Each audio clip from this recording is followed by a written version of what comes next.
Hey everybody, it's Brandon with Frank Home Buyers. Today's video, I'm going to take y'all along with me to one of my REIA meetings. It's an in-person. It's the meeting that we have every first Thursday of the month. Majority of the time we having a guest speaker. So tonight's guest speaker will be speaking about important updates and changes coming to Section 8. And also we got a panel of guest speakers talking about the best cash flow strategies for 2024.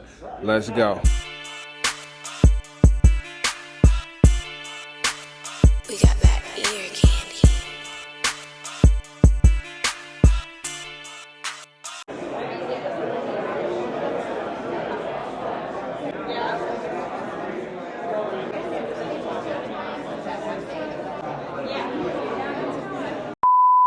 For Section 8, and I talk about how great and wonderful it is, but it's been very frustrating for me right now, and I'm starting to second guess doing Section 8. Well, I can say that for most persons, the team concept has been welcoming. Most of our landlords have raved that they are more responsive and things are going more efficient. So your particular case, I don't know about. I will have to look into the details. But I do know just because the owner sends in that form, we have to check to make sure the unit is rent reasonable. We did have an issue, we've been having an issue since COVID, with families completing their recertification. So we cannot approve a rent adjustment if the recertification hasn't been approved, and then HUD requires 30 days notice to the family. So the date when they gave you the payment may be the effective date. It's on the addendum. So just because you may have requested it in January, it wasn't approved to February, we have to give notice, and it will be effective March 1st. So yeah, that didn't happen. So It's I been don't know. many months, and it's something that Section 8 was dragging their feet on. The tenant had turned in their paperwork multiple times, and that it had already gotten approved though. The adjustment did get approved. Well, it's two steps. So just because it was approved on one side of the house as reasonable, doesn't mean it was approved on the occupancy side. So again, if you can send me your information, I can look into it. But I can't give you, I don't have the system or an answer for you today. That's understandable. I appreciate you taking the time to answer my question. Sure. I have one question. When I have a 1099 that needs to be corrected, who do I contact? Is it still Teresa? Yes, Ms. Okay. Stallworth. Okay. Yes. Anybody else? So I'll go. I have a thought about the payment standard. So I heard you say earlier that you asked for a waiver of time not to implement certain things, and I just am concerned because of here in Cincinnati, we've got over 66,000 houses that are needed, a shortage of housing. And if we talk about doing something by zip code, as an investor, it probably would be, if somebody was talking about reducing my rent, it probably would make more sense for me to slam that property into the marketplace and actually take it off the market altogether.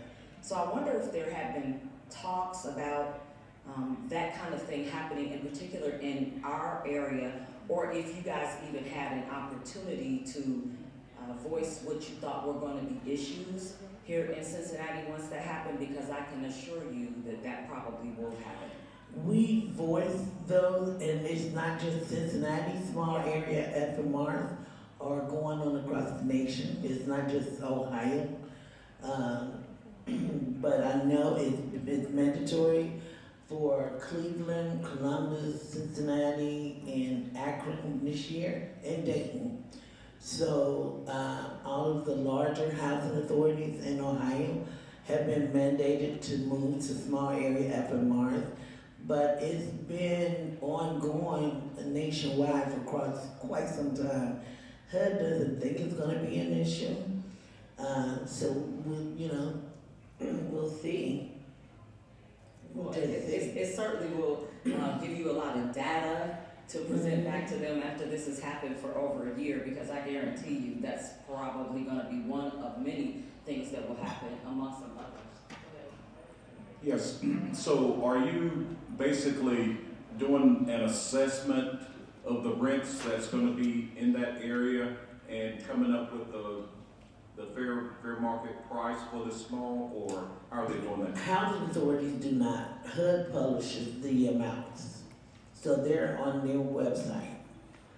HUD publishes, they have a formula and they have data points that they look at. And then they training for REIA members who are part of your all system, even if we can negotiate a cost or set up a special day just for our members to be able to do that, if we could follow up with you and see about that. Well, what we can do, I can give you this resource right here. If you Google U.S. Inspection Group, they have a lot of great videos. Inspire in 2 minutes. And you can learn a lot just from playing these videos.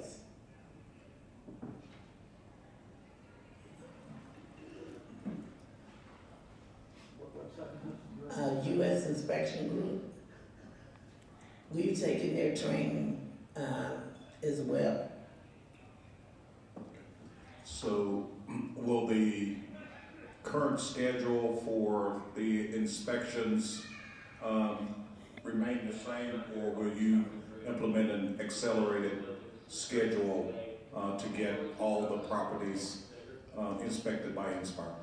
It will, the inspection schedule will stay the same. We come by annually. However, we come out whenever anyone calls it a complaint. So, but we're not gonna come out and say, hey, we got new standards, we need to inspect every unit on the program. It will still be a biannual inspection unless there's a complaint called in. Now, one thing I do want to talk about Inspire. So these are national standards for all of HUD programs. So when you go to these videos and you look at just one, you'll hear them talk about points. Well, if you've ever worked in multifamily housing, they go by a point system. In the Housing Choice Voucher Program, it's pass or fail. So why? You may hear him say, oh, that's a major deduction, 3 points, 4 points. If that condition exists, it's a fail for a housing choice voucher. I have a question about the less affluent.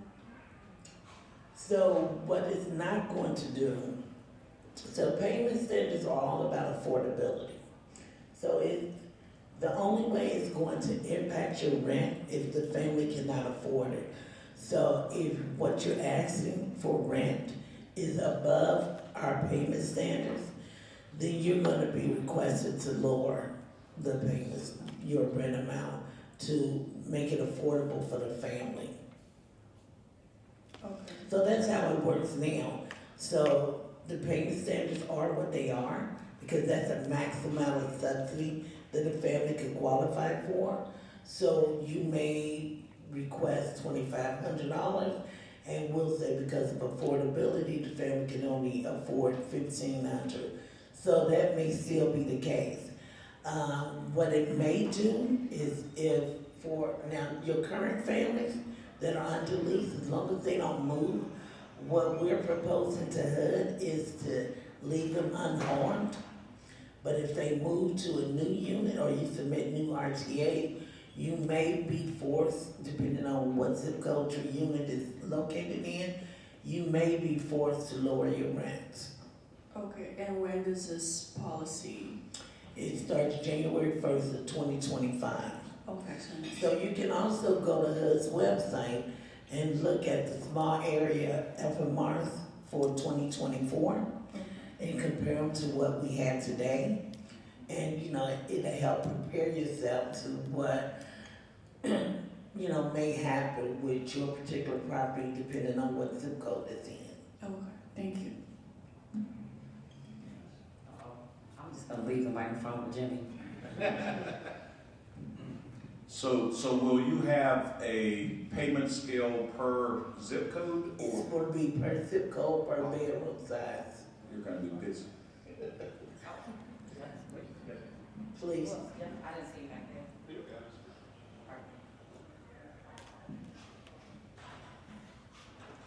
We tried to get a waiver. It's not something that we wanted to do. HUD came to us and said, hey, you're mandated to do it effective January 1st. I applied for a waiver. They denied it. And, through more and more research, I see that they are changing their regulatory language to move more in this direction, because it's all about mobility. And what HUD believes is that families cannot afford housing in areas where there's low poverty. They call them areas of opportunity. So they want to make sure that assisted families can move in those areas. The point that I tried to make, some of those areas don't have rental housing. So you're going to penalize where the housing actually is located, those owners.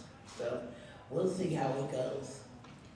How often is your rents evaluated per zip code? So when you guys set your rents, do you guys go back month to month to evaluate the market rent, or is it yearly? No, HUD publishes those once a year. So payment standards, so fair market rents are published once a year. In the Housing Authority, they're usually published in October to be effective. Vetted sources, right? Because a lot of folks are getting things off of the internet. And when I read some of the things on the internet, I cringe because I see people who are what we call newbies asking other newbies for things like legal advice. And people are responding and giving them all sorts of wrong information. All right? Here at Cincinnati REIA, our mission or vision is Enderhood for all. All right? Anyone want to describe what that might mean or take a guess at what that might mean? So, I'm going to ask Jerry to chime in if I get this. Go ahead. All right. So, when we talk about Enderhood, what we're talking about is that you have enough passive income that you do not have to ever work another day in your life. And that's what we want for everyone, is to get to that. I'm very fortunate to be in that situation. I spent 6 months of the year in Florida. Check it out. Outside of the focus groups that Michelle suggested, because there are over 22 classes a month here on the calendar, is to take a look at Express Success, because you get a whole variety of classes, a whole variety of Saturdays as well is a part of that, and they're actually usually 2 a month on different topics, and Michelle's going to add something else. Go right ahead, that's on you. The quickest way to learn something from anybody is to joint venture with them. So that way they have an active interest in helping you and really making sure you succeed. At the same time, they have something to gain from it as well.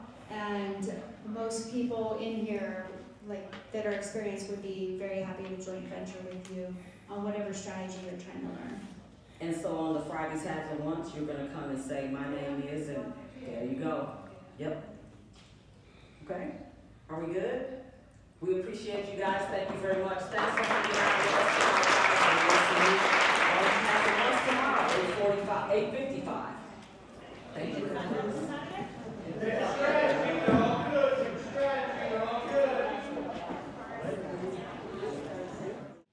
Thanks for watching this video. Hopefully you hit that like button. And if you haven't already subscribed to the channel, subscribe to the channel.